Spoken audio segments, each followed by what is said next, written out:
Hey guys, welcome to the Porsche Panamera GTS Sport Turismo. I'm taking this one for a big tour through Europe. We're here in Austria at the moment. Beautiful scenery, as you can see. We're going to take it up to Stelvio Pass, which is up this way. Very famous road, lots and lots of hairpins, but this thing should go beautifully up there. So the GTS, as you probably know, is like a mid-level variant. It's not really meant for absolute power and speed, but at the same time, you know, it's very good for sporty touring. I mean, even taking it on the track. It's got the black highlights. That's one of the trademark features of the GTS. This one doesn't have too many options on it. It's got the carbon ceramic brakes, which are awesome when you're driving along the Autobahn at 292 k's an hour, the top speed of this one. I've had it up to 286, I think we've got it up to so far. But yeah, it goes really nicely. 353 kilowatts, twin turbo V8, four-wheel drive, plenty of driving modes. Most important though, with the wagon, this is perfect for touring, and we can get our bags in the back. So I've got three massive suitcases. They're pretty snug, but they're held in nice and tight. I just had to take off the parcel shelf there. I mean the little retractable blind. But yeah, all fits in really nicely. And then inside we'll have a quick look, but we'll go for a drive in a second. So again, it's more like a sort of club sport style. So it's got lots of Alcantara on the seats and the steering wheel, even on the center console there. Great driving position as well.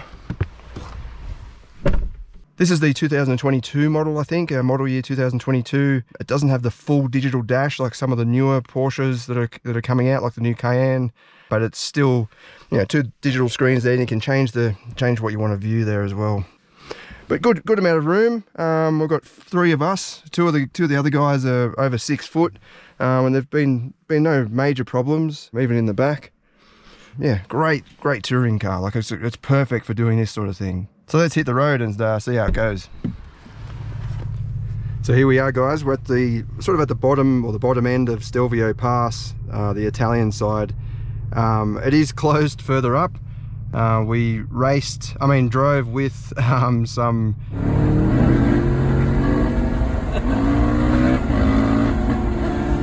local motorbike riders in sort of motard style dirt bikes. And we're having a chat with them at the top, but I'll give you a bit of an idea of what the road's like just with this section coming up. Still goes pretty high. It goes up to about here somewhere. I'll use the Apple CarPlay maps. They're a bit nicer to look at. So I've got it in sport mode. Sport Plus is good, but it lowers the car. And this road, it's fairly smooth, but I find sport mode does the job just fine. And also, if you want to leave it in automatic mode, sport is probably better, because Sport Plus just holds the gears really high, so you're driving along and it's really revving out. So I put it in manual mode.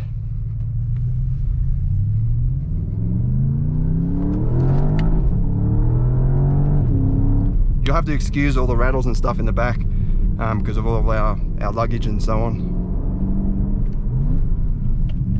Yeah, really tight hairpins. Great for a small little car, but this is doing it really well.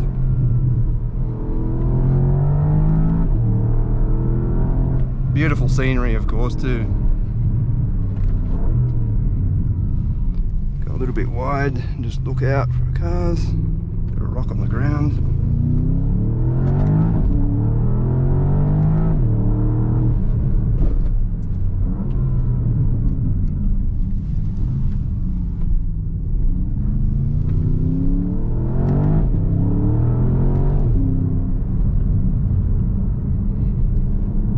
There's a ski resort just up here, which is where the road's closed.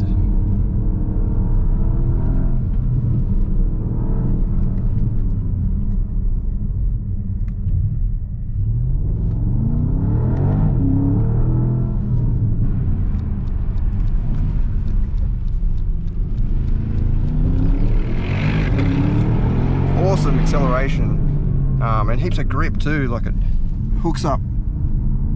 Even though it's a bit slippery, just hooks up perfectly. And here's where we're got to stop because there's a big fence here. But the guy said it's usually open this time of the year, so it's the end of May. Well, they said it was open last year, but they had just had a recent dumping of snow. And what happens is the snow gets into these walls, And then when it melts, I think they mean that the rocks start falling out, so it's too dangerous to keep going up there.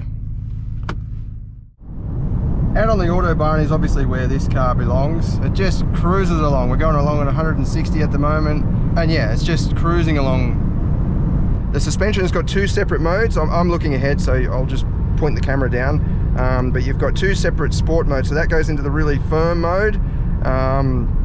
And you can also go back to the comfort mode even while you're in sport mode. And then there's also Sport Plus, which everything gets really, you know, excited and really energetic, and it just wants to race basically.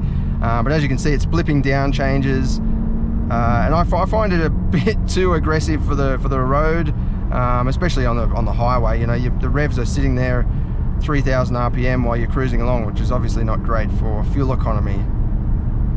So Sport has been the main mode that I've been driving in,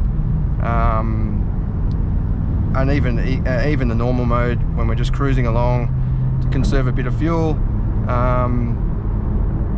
That's just fine. But it is great that you can, you know, mix and match the different settings, and there's also an individual mode as well, right around there, where you can, yeah, preset everything, preset the different parameters that you enjoy most. So I've just entered a unrestricted zone. It's just a circle with lines through it. It means you can go as fast as you safely would like to go, basically. I'm cruising along now at 170. It's barely 2,000 RPM. Yeah, it's a great Grand Tourer, this Panamera GTS. But it's also got, yeah, and more than enough power to keep you excited and to overtake even from speed. Like, I'll floor it now and still got great pickup. 190, 200,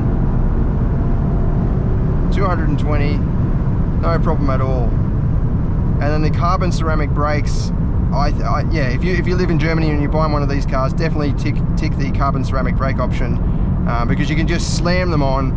They're pretty much never going to overheat, which is what you want when you're doing high speeds. As you can see, there's a bit of traffic around, but it's all, you know, you think it's just madness going flat out, but it's really not. Everyone seems to be very sensible. It's not about, you know, just racing and going flat out. It's just getting to where you need to go, and, you know, using the car as much as the car is capable of. It's, you know, pretty often to see someone just sitting in the middle lane there, and they're happy to drive along at 130, 140. That's totally normal as well. It's not about everyone just going flat out. But if you're in a car like this, obviously speed is going to be pretty exciting. We'll wait until the traffic opens up a bit, and I'll try and hit the top speed for you. It's 292 kilometers an hour. But a lot of cars that have a speed limiter, it's not a dead straight cutoff, because that can be dangerous if you're just going around a slight bend, and then it just cuts your speed suddenly. You know, it can upset the balance of the car. So we might hit 300, maybe. Let's just see.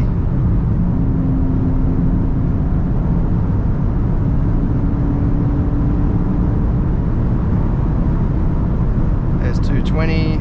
It's really stable, this thing too. Like, the steering up, it's just rock solid on the road at 220 kilometers an hour.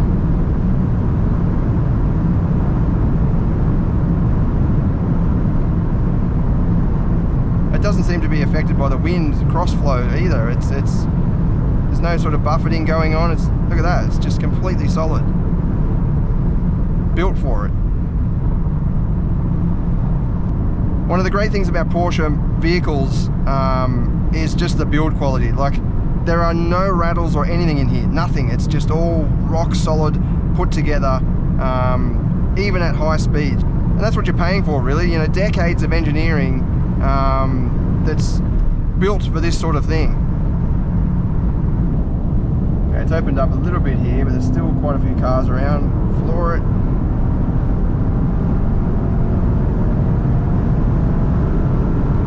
That's 230, 240, 250. Car's just pulled out.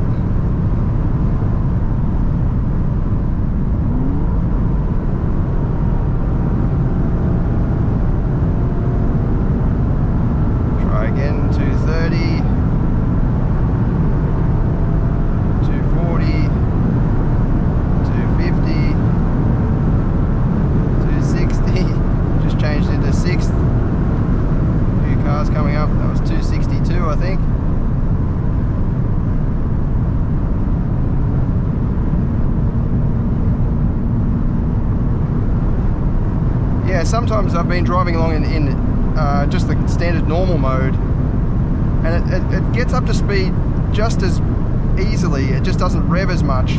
But as you saw then, it just clicked into 6th gear as we went past 220 or whatever it was. Whereas, you know, you'd think 7th or 8th might be better for that. So you can sort of just lean on the torque in the higher gears. You just don't get there quite as quickly, but it still has no problem doing it. And obviously that's better for fuel economy too, doing it that way. I just want to point out that this engine is surprisingly fuel efficient.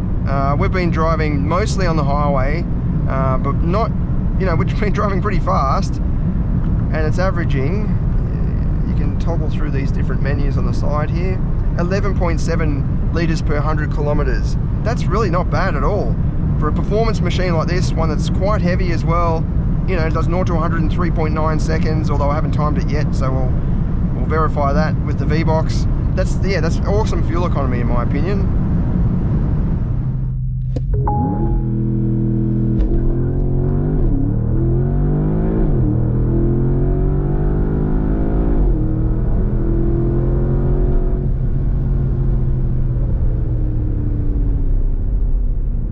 Unfortunately, I wasn't able to hit a top speed with this yet. I'll try and do it on a different day though. We're just leaving the little Nürburgring town of Adenau, heading back down to Stuttgart to return this car. And yeah, what a wonderful machine it's been so far. It's surprisingly agile in corners like these, but then it's just such a steam train on the Autobahn. It just powers through anything, even with all of our luggage.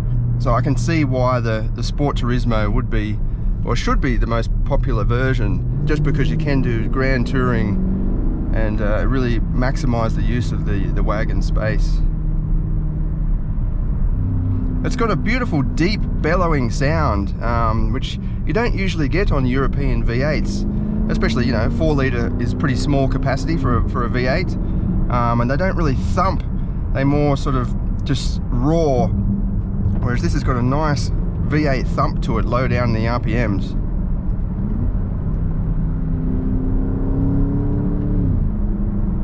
Yeah, beautiful.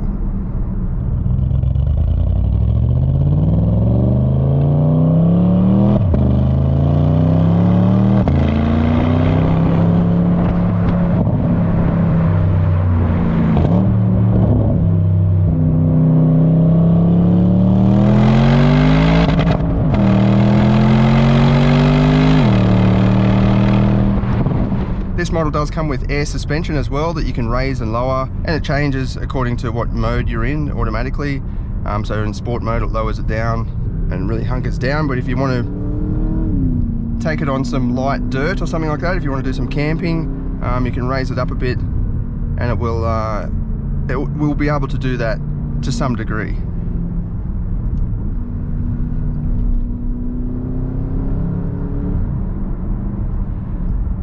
I'll try again on the Autobahn to try and hit some high speeds for you, but if there's traffic, unfortunately we won't be able to do it.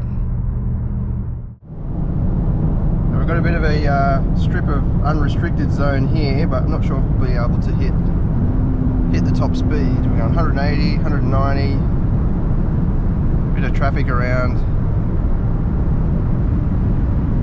It's so flat, even at 200 kilometers an hour around a curve like this. It's not nervous one little bit, it's just rock solid. And the steering is really nice too, like you've got a lot of communication, feels mechanical. Yeah, I can't really fault the steering.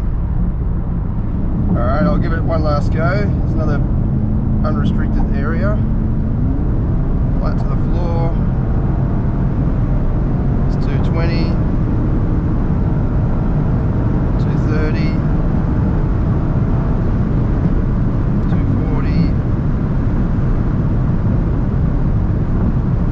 220 kilometers an hour around a bend, it's still maintaining extreme balance.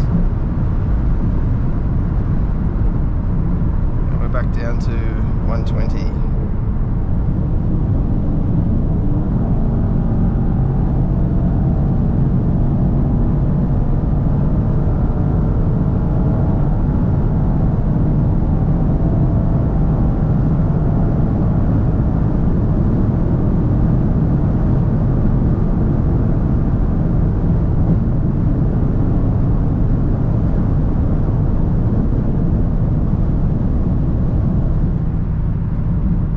Yeah, well, I tried to hit the top speed for you, but unfortunately there's a bit of traffic around. But yeah, I have no doubts that it would hit the 292 claim.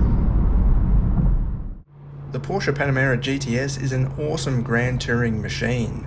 It was absolutely flawless during our trip, offering a balanced blend of luxury and comfort, and proper grin-inducing speed and incredibly stable handling. Stay tuned for our usual 0 to 100 video test on this as well, coming soon.